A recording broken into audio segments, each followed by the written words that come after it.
Good afternoon. I am so excited to be here as your owner of Scribe LLC and to kick off this podcast season.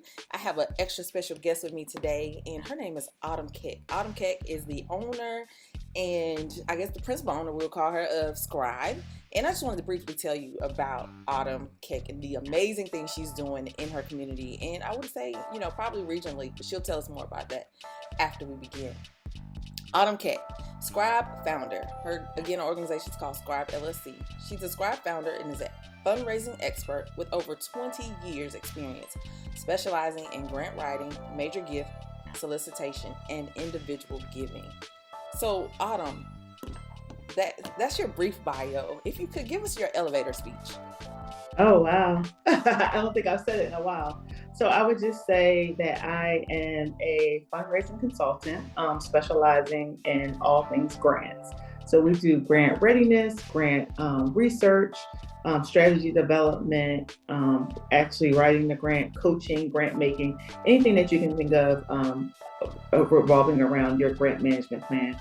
And I always like to say it's more than just writing. Awesome. I love it. Nicely said.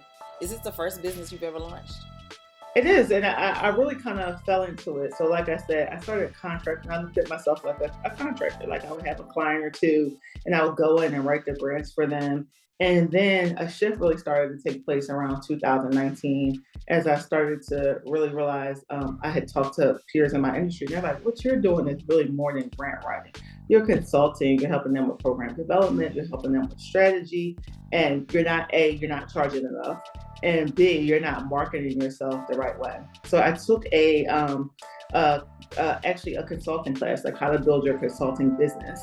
And I took that class and really worked on what my overall strategy was going to be. It started to really formalize. So Scribe LLC was now, registered as an LLC through my state. I took headshots. I got my website off the ground. And it was actually perfect timing because then we went into COVID, and having a grant writer or a consultant who wasn't in your office and didn't have to be, that was now normal because everybody was out of the office. So my business just started to grow tremendously because it was kind of like divine timing. So I was like, I have a full-fledged business as opposed to kind of looking at myself and marketing myself as like a contractor. That's awesome. And so something I heard that came out of that, you were preparing. And I know, you and I joke about having children and just kind of being on the whim and having to do things without thinking about it or that preparation. But for your business, you were preparing yourself. Kind of talk a little bit about that. Sure. Like I said, I just started to just market myself and look at myself as different. Again, I put myself in a certain silo, like I'm a grant writer. Like that's just what I do. I'm just doing this to kind of supplement my husband's income and make sure we still live a comfortable life where I don't have to work full time. And then when I really realized like what the demand out there was for not only me, but just quality grant writers overall, that's when I really started to like expand and think about the business structure as it is today. So like I said, for myself, I worked on my own for 10 years. And then the beginning of last year is when I started to take on other contractors to work with me. So it was just, I thought it would be me and the other person, and we'd be working, 20 to 30 hours each a week, and it quickly just grew. So now, fast forward, 15 months later, I have 6 grant writers on staff with me. I have a research assistant. I'm working with a marketing person, and it just all, I think the thing that has helped me is to really pour more into business education, professional education in terms of business, talking to other small business owners, and then staying flexible and nimble to be able to meet the demand that's out there for my type of services. I love it. That is awesome. So we're here because, again, I shared with you, I think before we began, that I love to hear people's stories. And I'm just interested in, how we get here and understanding some of your past. So if you were to write your story, what part of your story would you begin? It's interesting. I think I would write my story at the point that I had started to have children, because my whole mindset started to change in terms of what I wanted my professional career to look like, how accessible did I want to be to my children, and what my work-life balance was going to start looking like as well. And then what part is there a specific event when you had children, like the actual, process of, having to give birth? Or was it a moment in which you saw them become a certain type of person? Like, what event would you associate that story with?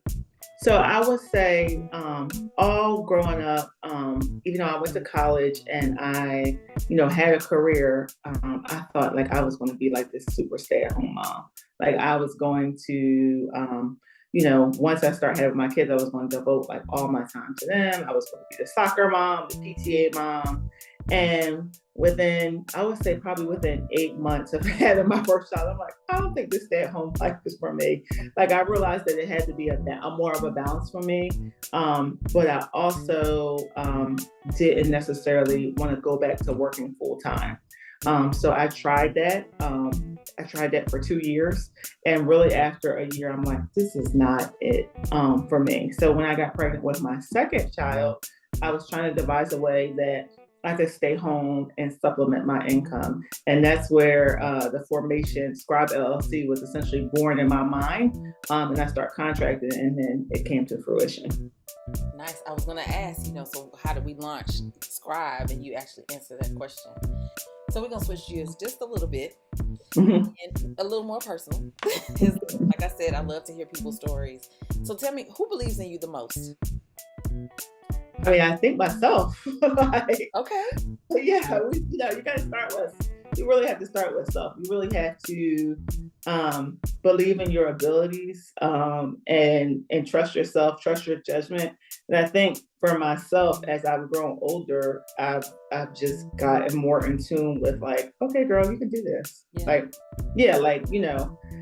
Come sit at your table, make a plan, and execute it. You can do it. So I feel like because I've had so many instances in my life where I'm like, I initially looked and was like, oh, this is going to be hard, but ultimately I got through it. I think I believe in myself the most, and I value that about myself, because if you don't have self-love and self-empowerment, then it doesn't matter what anybody else is telling you. That's a very powerful message, especially now for, females, especially if you're a mom and a wife, or even if you're not a mom and a wife, and there are times when you just get discouraged. It's nice to have those people around you that will tell you they're believing in you, but checking in with self, we talk about self-care, and I think we really devalue or undervalue the importance of telling yourself, who you are, who you want to be, and what's going to be important to keep you or sustain you, whatever it is, whether it's, day-to-day life, working out, going to work, being a mom. Sometimes just something as simple as just kind of getting up and just saying, I believe in myself. So, the ability to do that, I think we undervalue, or what it does for us. Let me say that. And so I'm grateful to hear you make that statement. At first when you said it was like, oh, okay. But then it's like, yeah, that's exactly who it should be, right? And even if it's not that person, even if it's not you, the fact that there's somebody else is definitely helpful. So thank you so much for being bold to say that.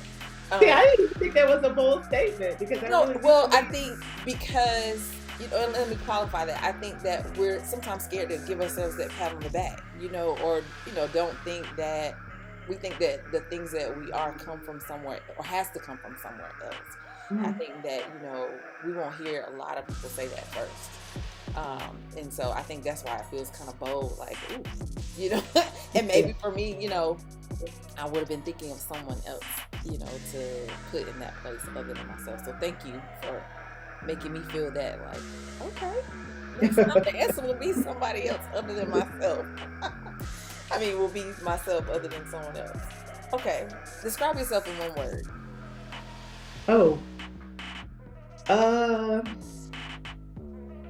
That's a good question. In one word,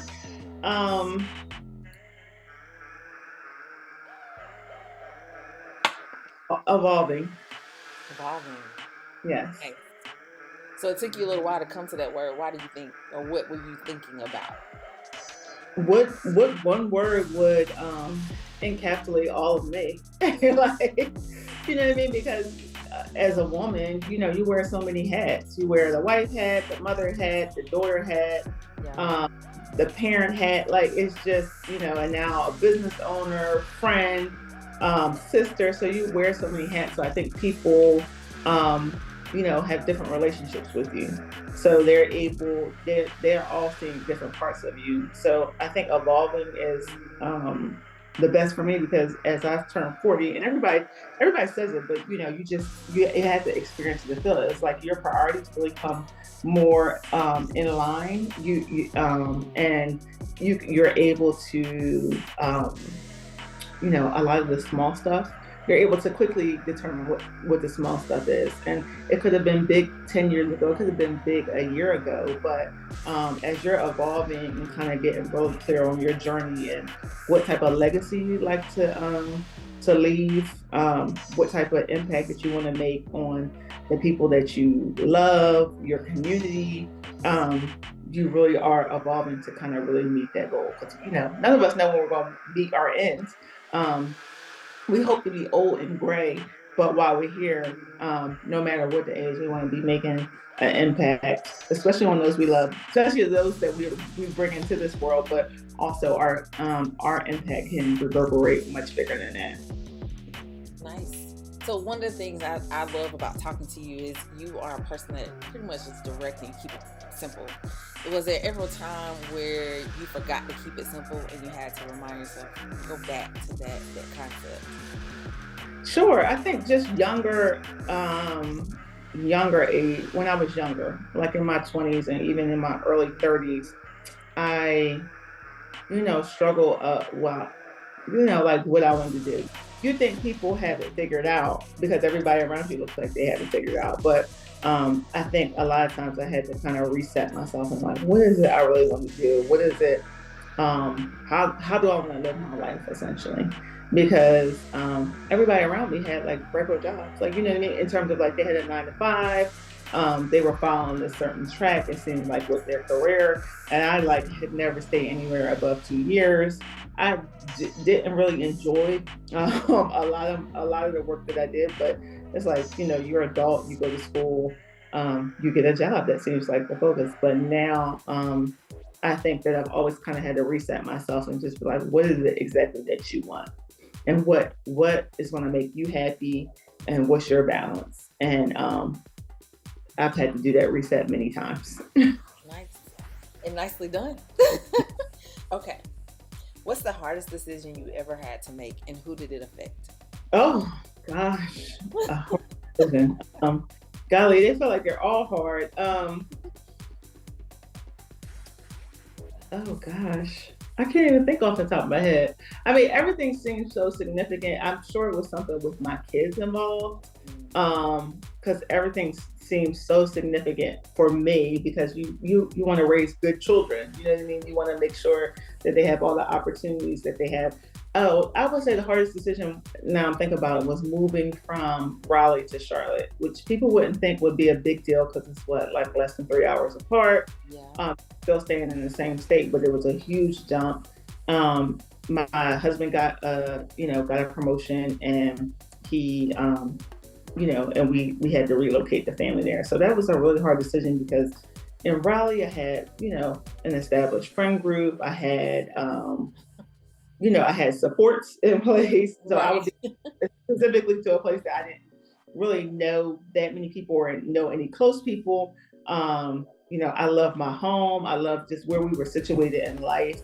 I had clients already. So now just thinking about, how those client relationships were going to go, like almost starting all over. So that was a hard decision. Ultimately, it was the right decision because it gave my husband a lot of new opportunities within his career. And then it was the right decision for the family. Like, my kids are thriving.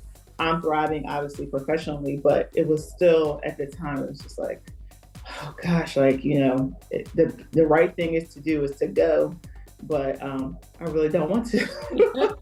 Felt like a major sacrifice. It did feel like a major sacrifice at the time because I was, like I said, I had clients, and my youngest two were only 2, and we didn't have a lot of family. I had my cousins there, but I just felt like I had a support because I was around people that I went to college with, and it just was like comfortable and familiar. And that was the plan. Like, we were going to live there, we were going to live happily ever after, and go on. And then we were presented with this other opportunity and it seemed like a no-brainer, in terms of my husband's career, actually, but it definitely wasn't in terms of mine and just thinking about being alone with 4 kids. Yeah. Yes, that's some major thoughts. Yeah. For sure. So, in sports, which, people love to use those analogies or think about because I think it's something we can easily associate with, right? So if you were to think about, who's in your starting lineup, who's your starting five that is holding you accountable or saying that's great, pumping you up, who would be in that group? And you don't have to name them, but talk about who they are and how they're influencing you today. Sure. Well, first and Or even foremost, over time. oh yeah, first and foremost would be my husband. Like he always has encouraged me to go for it, even before I was, was even thinking about it. He's like, you could do so much more with this, and I'm like, but I have 4 kids. Like it's it just seems overwhelming. The thoughts seem overwhelming, but he always is like pumping me up. He'll talk about me to his colleagues. He'll talk about me to his friends. He's really always been extremely supportive. So I think without that support, it would be hard for me to do what I do. I think my mom is interesting because last year I was just like, I'm overwhelmed. Like I'm handling all the business infrastructure stuff. And I was like, who can I get to do handle like QuickBooks and my finances for me? My mom is a retired finance professional. And I told her like, hey, can you do this? This will probably be like 8 to 10 hours a month. But I had messed my books up so much. It really was a big project, for 3 or 4 months to get the books back on track. And at the same time, she's learning QuickBooks because she hadn't worked in that before. So I think that she's learned QuickBooks to the point that she's like, oh, I can start doing this for other people. Nice. But she's always talking to me about she's proud of my success and the things that I'm doing. So I do appreciate that. And then she's along for the ride. So it was great to have her, witness me in my transition into a business owner, and also for her to be able to contribute to that as well. And then I think my friends, I have a lot of friends who I can say, oh, I got this big deal. I can celebrate with them, and they can really egg me on. I have a few professional grant writer colleagues who are in the same field as me, and we really pump each other up as well, because what I've learned is it's enough work out there. It's more than enough work out there for all of us.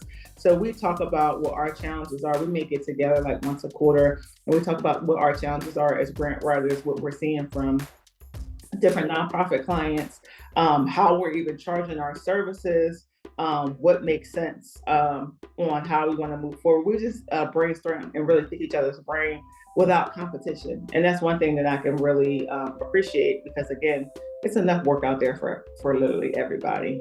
I have a person here who also runs a small business, who's not necessarily in a grant writing field, but I meet with him once a year. He's on my personal board of directors, that's what he calls it. And he is able just to give me just straightforward advice. Like we talk about our goals, my goals or his goals, and we talk about how we can support each other. But because he knows the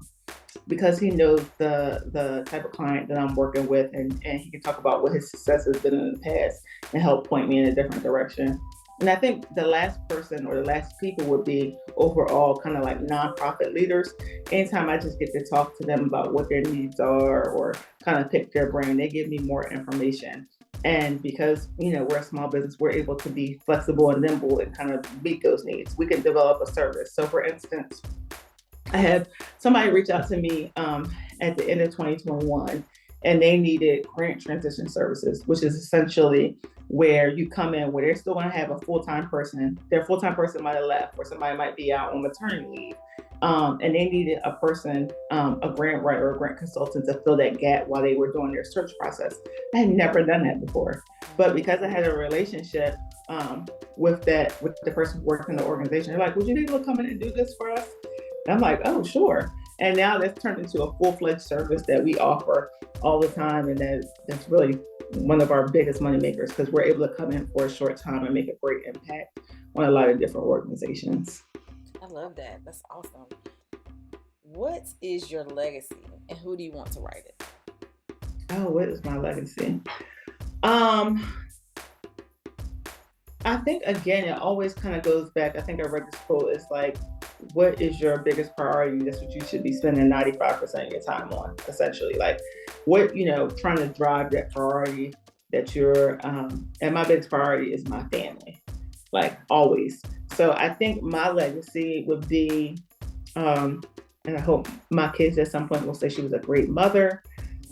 She provided us with a great childhood. We have a lot of great memories, but she prepared us for adulthood, and love, just essentially, like, she provided us with a lot of love, and care. We appreciate her as a mother. I think that's what I would want my biggest legacy to be, over anything else. Like I want to have, obviously, continue to have a successful marriage and a successful career, but I think, for me and my husband, it's like where we throw our time at. 95% of our time goes to our children, thinking about our children, ways to be better parents, ways to give them more opportunities, and how we want to set them up to be successful in the future. Absolutely. I love that. Okay. So what is your first or your best childhood memory? Oh, it's so many. I mean, I really had a great childhood, to be honest. Like, I grew up with my cousins. So I grew up around family. I think my favorite memories are always, it's two things. It's always Christmas and Memorial Day. And Christmas would be because we would have this big family gathering over my grandmother's house, which now was like, as I'm growing up, these teeny little like shotgun houses. That's what they call them, because you can see from the front to the back as soon as you enter.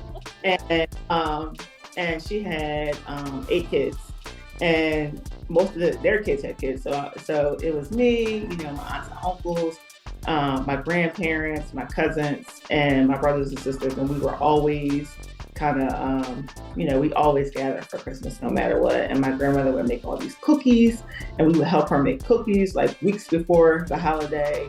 And, she would let us have a little bit every day after school. So I always just enjoyed, I didn't realize at the time I'm making these really significant memories with my grandmother. But that always was very dear to me. And then Memorial Day was always a big day growing up because it was a parade. Everybody wanted to have a nice outfit for the parade. You wanted to have new sneakers. At the time, I remember getting like this, it was like this black and purple like biker short set. And it was like 11 or 12. And then you would kind of just, we always talk about this, you would kind of just walk around the whole little town, follow the parade. Like, my mom wouldn't know where I was, like, specifically. She knew I would be kind of like following the parade, but it's before cell phones. And it was so innocent. And then we would always they would perform right in front of my aunt's house. So we would go on her steps and watch them perform. And it would just be like, it was just it was always a big day, because it was a day to, see everybody in the whole little town I grew up in. Nice. It's interesting, Memorial Day, you chose two totally separate random holidays. Yeah, it was very significant. That's awesome. Your school, people went to a neighboring school, so Memorial Day, and just, again, from a very young age, you got to see this big parade, and people that you knew who were on the drill team, and other people from other cities coming in. So it was a great time. No, I love that. So, okay, we know about the business. We know Scribe. We can go find this information on the internet. We can look at it on LinkedIn. What is your personal mission? My personal mission, I think, it's just to, it's a couple of things. It's to really provide my children with a really memorable and fun childhood, like to be able to do things. Like, for us, me growing up, I grew up in a single parent household. So for us to take a day trip to Atlantic City, I'm from Philly. So to take a day trip to Atlantic City was like, oh my gosh, we got to go to Atlantic City. Or, my mom, when I was 14, she got like a really, really great job. And then she was able to take us on trips. Like, she took us to Disney World, or she took us to King's Dominion. So I just want to be able to, contribute to creating these really memorable family moments for myself, and just living comfortably overall for my family, set my kids up for like long-term success, be able to help them through college, be able to help them maybe purchase their first home, be able to help with my wedding. Corey, my husband, often says, that's way too much, but I still want to have, I want to be able to be in a position to really help my children get off their feet. Like, they don't have to start back at square one. That's really important to me. Like, they can start at J. They don't have to start at A. And then really overall generational wealth, because here I've built up this business. Obviously, if one of my kids decide, when I retire, like they want to take it on, they'll be able to. But the investments that we're making in our family's financial portfolio can hopefully affect generations to come. And that's really important to me as well. Like I said, I don't want my kids to start at square A because, so many others don't. So I want my kids to really be set up for success long term. My kids and my grandkids and hopefully my great grandkids by some of the decisions that me and my husband are making right now. Love that. Okay. Finish these statements. Mm-hmm. I'm happy. My favorite song is. Oh, that's hard. Can You Stand the Rain by New Edition? Good choice. My why is. My why is my family. People think I am, but I am really. I think people think that I'm probably more extroverted than I am, but I'm really more introverted. Okay. Yeah. Okay. I get really nervous when.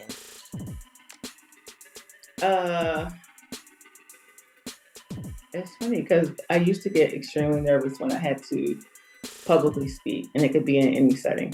And now I don't. So I would say that would be probably the thing that always comes to mind. Like I used to be extremely nervous, like clammy hands and the whole shebang, but now I'm not. Awesome.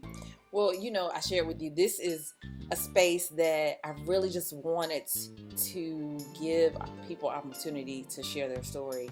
And I feel like I'm either next to a person or a person away from people with extraordinary stories, and they're doing extraordinary things. And you are most definitely one of those people. I'm proud to know you. I'm proud of the things that you're doing in your community and abroad. And I feel certain that your kids will feel great about the legacy that you're leaving behind. Thank you so much for being here. I really appreciate having you today. Thank you. Thank you for having me. And I think I'm excited for you and this new path. I think you're doing amazing. And you're like one of my favorite people. So thank you for inviting me on. Thank you so much.